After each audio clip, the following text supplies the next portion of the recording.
Hey, welcome to the Press Box Chronicles with Jeff Pearlman.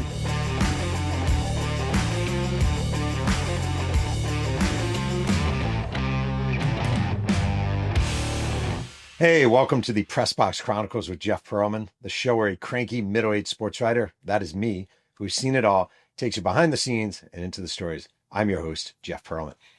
And today is a supersonic curveball episode. As some of you might know, I have a book coming out October 21st called Only God Can Judge Me, The Many Lives of Tupac Shakur, and is my first non-sports book after 10 sports books. And I want to get into a crazy, I would say by far, hands down, no close second, the craziest reporting story I've ever been a part of and the biggest victory as a journalist I've ever been a part of when it comes to reporting. But I want to start with something interesting.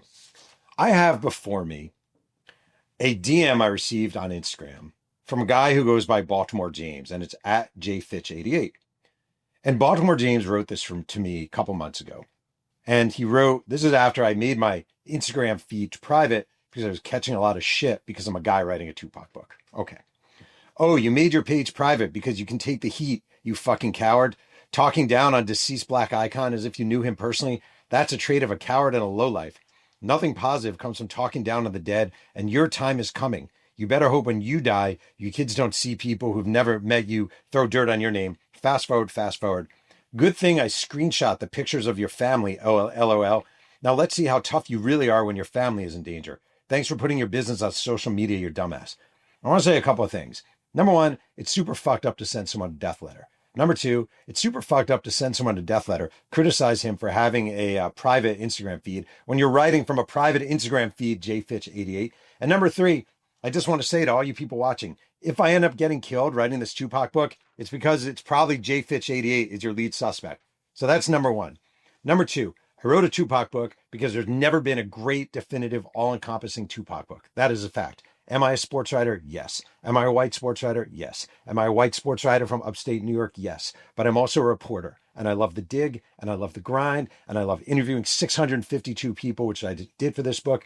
And I love going to Baltimore and knocking on his childhood door. And I love going to Marin City and knocking on his childhood doors. And I love sitting down with his sister. And I love sitting down with his godmother. And I love sitting down with all the artists from Chuck D to Kid and Play to a million different people from Digital Underground. I live for this shit. I live for this shit. And we live in this age right now of 20-second video clips where you judge someone's intentions and you judge someone based on what you heard in a 20-second video clip. And it, honest to God, pisses me the fuck off. And maybe it's because I'm 53 and I'm grumpy.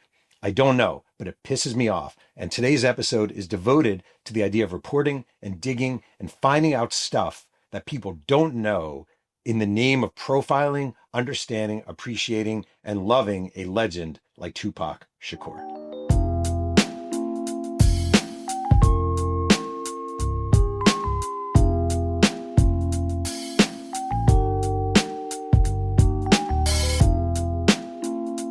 All right, so it is the Lord's year of 1991, and Tupac Amaru Shakur is an aspiring hip-hop artist and an aspiring actor. And he auditions for and gets the role of Bishop in the movie Juice. And Juice, Ernest Dickerson's film, first feature film, is a story of four young black friends in Harlem trying to earn respect, etc., etc. Most of you have probably seen Juice. It co-stars Omar Epps and a fleet of actors. And Tupac Shakur gets the gig. And he's actually getting paid less than $20,000 to do this job. I think it was 17 was the total he got. It's a ridiculously low payday, but it's a low budget film. And Tupac Shakur at the time is based out of Northern California. And they're filming this movie in New York. And the thing Tupac is psyched about, among other things, is they're renting him an apartment, which for him is awesome, because recently he was literally living in Marin City in an area called the Jungle, being in and out with his mom, in and out with friends, couch hopping, and all of a sudden he has his apartment that's being rented for him. And number two, he has a trailer. And when they film, primarily in Harlem, he has a trailer. And he can't believe he has a trailer. It's a trailer where he goes and he drinks coffee and he smokes weed and he reads the newspaper. And it's, for him, a kid, all right? He's 19 years old. It is a dream come true. Tupac Shakur, I'm in a movie. Not that long ago, he'd been just a kid at the Baltimore School of Performing Arts. a kid at Tam High in Marin City in the theater programs, and now he's in a movie. It's a dream come true. Well, one day, specifically April 21st, 1991, he reads a newspaper and he gets a New York Daily News delivered to him every day. Now, Tupac was brought up having his mom read him the New York Times every day, the Daily News every day, the New York Post every day, these newspapers she would read to him. And he became a guy who read the newspaper cover to cover, news, opinions, sports. And it's April 21st, 1991. And he's reading the New York Daily News and he finds this story, this article. And the headline is Cries in the Night. The subhead is, her first touch of terror came when her family was killed by gas fumes. Her second came when, at the age of 12, she became a mother. And Tupac is sitting in his trailer on the set of Juice in Harlem, reading this article by a Daily News staff writer named Linda Iglesias. And he reads this. MacArthur Williams had just started work at 8 a.m. at the Noble Drew Plaza on New Lots Avenue in Brownsville. He turned on the light and the country music and pushed the button to activate the trash compactor. He stopped every now and then to take a broad and break up the garbage to keep it moving. He heard a high-pitched choking sound coming from a plastic job lot shopping bag. Like somebody fighting for life, he said. It was 9:45 a.m. He called a coworker. Tell me, he said, is that a baby or a cat? It was a baby. Somebody called the police. And Tupac reads this article. And the article is about a 12-year-old girl living in public housing who was raped by a cousin, was impregnated by the cousin, never told any of her family that she was pregnant, delivers the baby on the apartment floor, wraps the baby up in a job lot bag, goes over to the trash compactor, throws the baby down the trash compactor, and this guy finds the baby, hears the baby crying. And Tupac reads this, and it speaks to him as a kid who spent the last good amount of time in Marin City, in public housing, in watching his mom succumb to crack addiction, watching people walk around like zombies, watching people ignore their babies, watching people ignore their kids. Tupac is gutted by this story. And he actually says to Omar Epps, one of his co-stars, he says, give me a minute. I'm going to go back into my trailer and write. And he goes back into his trailer and he takes about a half hour and he comes out and he's written this song, Brenda's Got a Baby. And the song winds up on Tupac's debut album, Tupacalypse Now. And it's really interesting because this album became famous as Tupac's first. It had Brenda's Got a Baby on it, it had Trapped on it. And it's this famous, famous song and this famous, famous video. But Tupac actually ended up not really loving the album because the album was slashed and cut by the label and by people involved with it.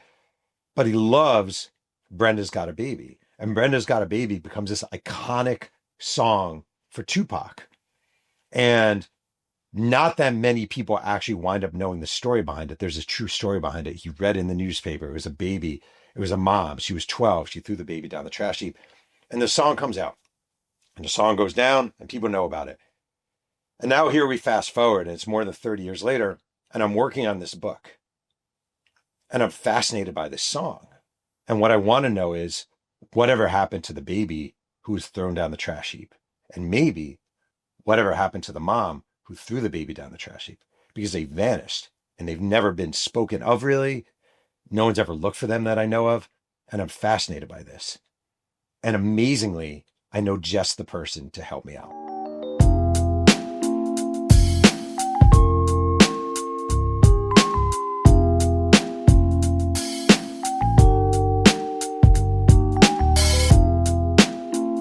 All right, so I grew up in the podunk town of Mahopac, New York. Some people pronounce it Mahopac. There's a shirt, Mahopac. Very white, very conservative, Putnam County, New York, about an hour north of the city. And these were not kids, for the most part, listening to hip hop. It was a Bon Jovi, Aerosmith town. And I'm like the cliche in a lot of ways because I was a white kid, one of two black kids in my whole class. Happened to be my best friend, John Powell, and he introduced me to Tony, and Public Enemy, and Heavy D, and I started getting into hip hop. And now it's years later, and I'm working on this book, and someone I went to high school with, there's a woman named Michelle Suley, who's based in Florida, and she was one of the people who did not listen to hip hop. She didn't know anything about hip hop. She was an Aerosmith, Bon Jovi, Warrant, Skid Row gal back in the day. And we actually weren't friends in high school, but we reacquainted over the years. And Michelle Sully is now one of the great American researchers and genealogists. And she's helped me with 1 million of my books. So I reached out and called Michelle and I said, do you think we can find this baby who's thrown down the trash heap? And she's like, I don't know. That's a tough one. And I was like, how amazing would that be? And she's like, that would be amazing. And she goes, let me get on it a little bit. And Michelle is a wizard. I'm not kidding. If you need a genealogist, this is your person. Her name is Michelle Sully. If you reach out to me, I will connect you with her. She's the best of the best of the best. Not that long after, she's like, I think I might have found this person. And here's a phone number. And I'm like, I don't know. This seems very unlikely that you found the baby. We didn't have a name. We didn't have anything. We did have a birthday, but that's it. And I'm like, I don't know. She's like, no, I'm telling you, I think this is the right guy. The birthday matches up, some geography matches up. She did her wizardry. And the problem with 2025, among 1 million other things, is nobody answers phones anymore. So if I call a number, nobody answers if it's an unfamiliar number. So I did the crudest thing ever. And I basically texted this number. And I was like, hey, this is kind of a long shot. But by any chance, are you a guy who might have been thrown down a trash heap and wound up inspiring a Tupac song or something like that?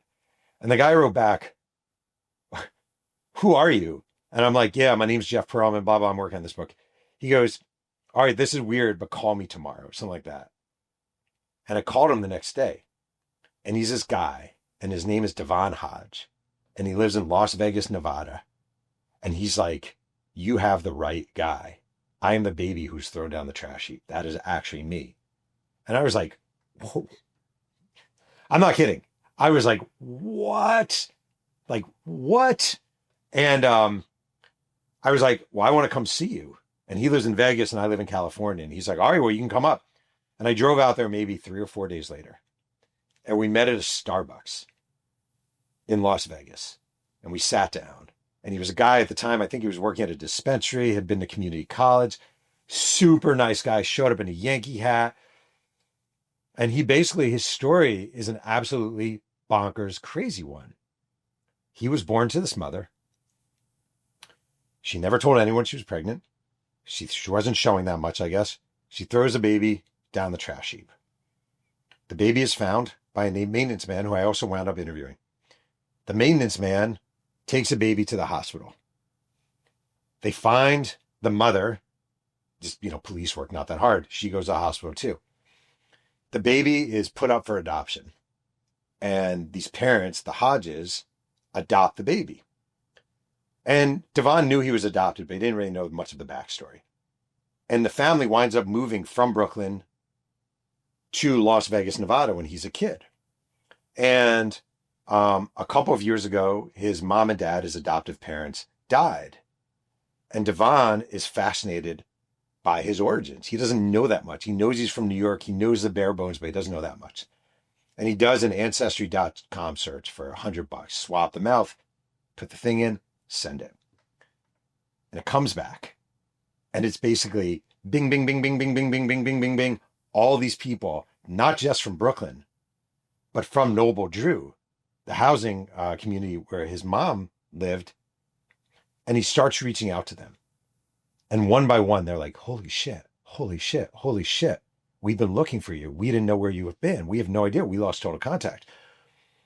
Do you like Tupac? And he's like, yeah, I love Tupac. And we talked about Tupac. Devon loves Tupac. He knows from Hit 'Em Up and Brenda's Got a Baby to Shorty Want to Be a Thug and Trapped. He knows Tupac well.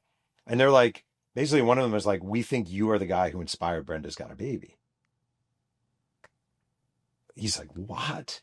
And he flies out to New York. And he has this Antoine Fisher, if you've ever seen the movie, the Antoine Fisher reunion, where all these relatives greet him.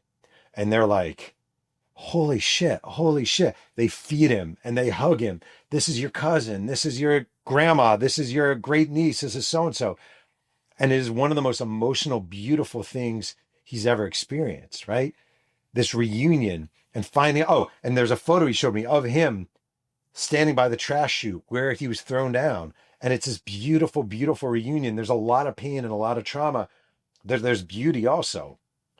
And the one person he has not reunited with, he has not found ever, is his mother, because his mother, after all this happened, somehow wound up estranged from the family. And Michelle and I were talking, Michelle Sully, the greatest genealogist to walk the earth, and we said, wouldn't it be amazing if we could find the mother? And then we did.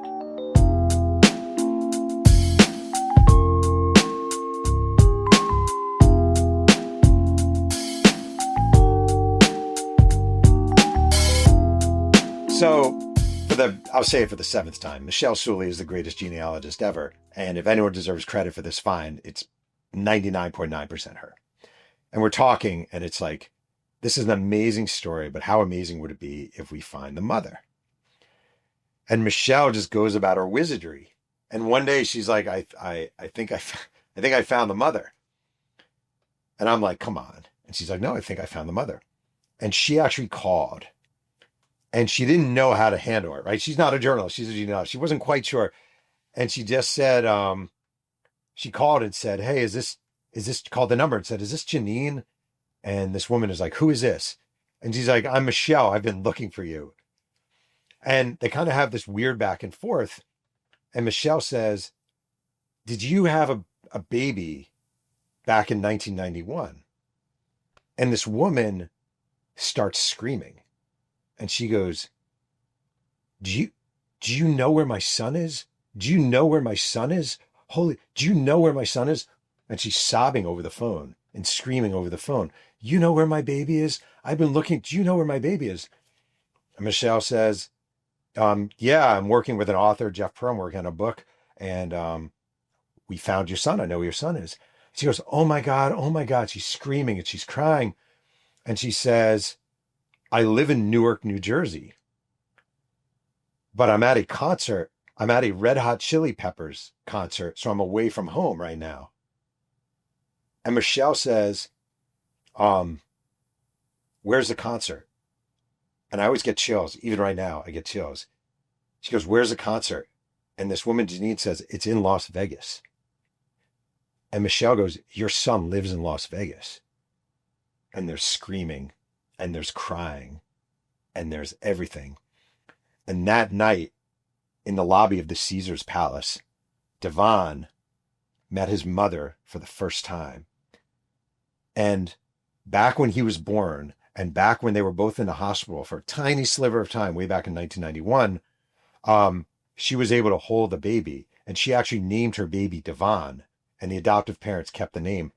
And she had a tattoo from the early 1990s on her arm that said Devon, the baby she'd been looking for years and years and years. And they had this reunion. And later on, I was telling the story to Yasmin Fula, who was one of Tupac's lifelong friends and a woman who helped raise him. And she said to me, she said, that gave me chills. If Tupac were alive, he would love that his music brought these two people together. And I just want to say, the joy of writing a book isn't seeing the book come out. I swear to God. And it's not making the New York Times list or not making the New York Times list. I mean, those are always nice. The joy is in the little moments, the little reporting moments, and busting your ass and just rolling up your sleeves and having magical things happen every once in a while. And 30 years in this business, my 11th book into this business, I don't think I've ever had anything quite as magical happen to me or people involved in a project than the reunion of the baby and the mother whose stories were told in 1991 by Tupac Shakur in the song, Brenda's Got a Baby. That's a wrap for this episode of Press Box Chronicles with Jeff Perlman. Please leave a comment below on what stories you'd like to hear more about, or if there's a particular sports figure, or I guess any figure you'd like to learn on. My new book, Only God Can Judge Me, The Many Lives of Tupac Shakur, is out now and available wherever you buy books. Please do me a favor. Make sure you like and subscribe. Follow me on TikTok at Jeff Perlman Author and Blue Sky at Jeff Perlman. Thank you so much for diving behind the scenes and digging into the story. We will see you next time on Press Box Chronicles.